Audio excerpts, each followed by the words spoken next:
জুলাই মাসের গ্রহের বড় পরিবর্তনের ইঙ্গিত কিন্তু দেখা যাচ্ছে। কোন রাশির উপরে কী প্রভাব থাকতে চলেছে জুলাইয়ের 2026 জ্যোতিষী বিশ্লেষণ আপনাদের জন্য। তো বন্ধুরা, চলুন আজকের ভিডিওটি শুরু করব। তো জুলাই মাসের 2026-এ গ্রহের যে বড় গোচরটি হতে চলেছে 12টি রাশির উপরই কিন্তু সম্ভাব্য প্রভাব ফেলতে চলেছে। তো অবশ্যই ভিডিওটি সম্পূর্ণ দেখুন। প্রিয় দর্শক বন্ধুরা, নমস্কার সকলকে। কেমন আছেন বন্ধুরা? জয় সনাতন ধর্মের জয়।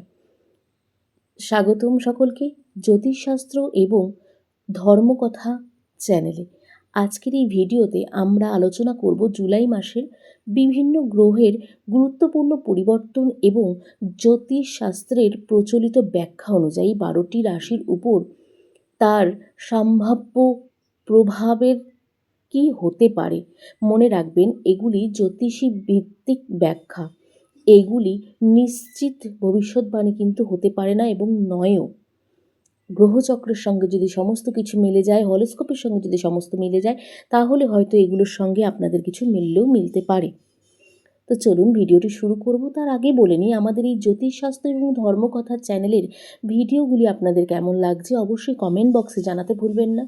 সাথে আজকের এই ভিডিওটি কেমন লাগছে সেটিও অবশ্যই কমেন্ট বক্সে জানাবেন বন্ধুরা। এবং আমাদের চ্যানেলের ভিডিওগুলি আপনাদের যদি কোনোভাবে ভালো লেগে থাকে, কোনো উপকার দিয়ে থাকে, অবশ্যই আমাদের চ্যানেলটিকে সাবস্ক্রাইব করে বেল নোটিফিকেশনটি অন করে রাখবেন, যাতে আমাদের চ্যানেলের মাধ্যমে ভিডিওগুলি সম্প্রচার হওয়ার সাথে সাথে আপনাদের কাছে পৌঁছে যায় অতি সত্বর। প্রিয় দর্শক বন্ধুরা, তো চলুন আজকের ভিডিওটি শুরু করি। গ্রহের যে পরিবর্তনের গুরুত্ব সেটি নিয়ে একটু ব্যাখ্যা আমরা আলোচনা করব। জ্যোতিষশাস্ত্রে সূর্য, চন্দ্র, মঙ্গল, বুধ, বৃহস্পতি, শুক্র এবং শনি প্রতিটি গ্রহের অবস্থানকে গুরুত্বপূর্ণ বলে মনে করা হয়।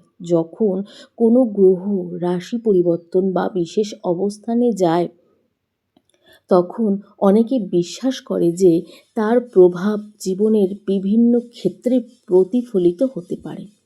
সম্ভাব্য প্রভাব যে থাকে, মেষ, সিংহ, ধনু কর্মক্ষেত্রে নতুন সুযোগ বা নতুন কোনো পরিকল্পনা শুরু করার অনুকূল সময় হতে পারে। বৃষ, কন্যা এবং মকর রাশির অর্থনৈতিক বিষয়ে পরিকল্পনা করে এগোনো এবং অপ্রয়োজনীয় খরচ নিয়ন্ত্রণে রাখাই ভালো হবে বলে মনে করা হয়। মিথুন রাশি, তুলা সহ কুম্ভ সহ যে 3টি রাশি রয়েছে, যোগাযোগ, পড়াশোনা, নতুন দক্ষতা অর্জন বা ভ্রমণের সুযোগে কিন্তু আসতে পারে আপনাদের জন্য। কর্কট এবং বৃশ্চিক রাশির ক্ষেত্রে এবং মীন রাশির ক্ষেত্রে পরিবারের স্বাস্থ্য, মানসিক শান্তির দিকে বেশি গুরুত্ব দেওয়া প্রয়োজন এবং উপকারী হতে পারে। কি করবেন এই সময়টিতে আপনারা? সিদ্ধান্ত নেওয়ার আগে ভালোভাবে চিন্তা করুন। নিয়মিত প্রার্থনা বা ধ্যান করতে পারেন। ধ্যান করলে, প্রার্থনা করলে মানসিক শান্তি পেতে পারেন এবং মানসিক শান্তিও লাভ হতে পারে। পরিবারের সঙ্গে সময় কাটানোর আর্থিক পরিকল্পনা করে চলুন।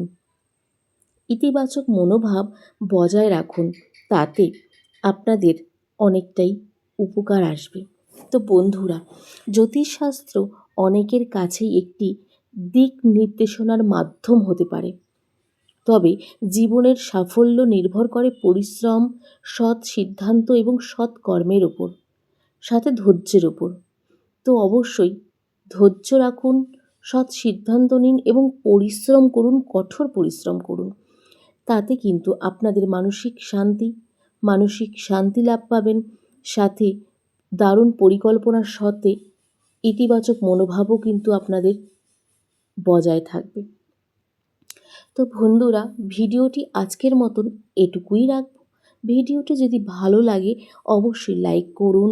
আপনারা আপনাদের রাশি কমেন্টে লিখে জানাতে পারেন এবং জ্যোতিষ ও ধর্মকথা চ্যানেলটিকে সাবস্ক্রাইব করুন, সাথে বেল নোটিফিকেশনটি অন করে রাখুন, শেয়ার করুন, লাইক করুন। সাথে অবশ্যই কমেন্ট বক্সে জানাতে ভুলবেন না আপনারা কোথা থেকে আজকের এই ভিডিওটি দেখছেন এবং আজকের এই ভিডিওটি আপনাদের কেমন লাগলো।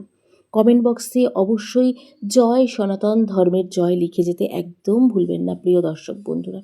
সকলকে আজকের মতন রাধে রাধে, সকলে ভালো থাকবেন এবং সুস্থ থাকবেন। চলুন আজকের ভিডিওটি শেষ করব। সকলে আজকের ভিডিওটির এই পর্যন্ত আমাদের সঙ্গে যারা যারা রয়েছেন তাদেরকে অসংখ্য অসংখ্য ধন্যবাদ। সকলকে রাধে রাধে, জয় শ্রীকৃষ্ণ।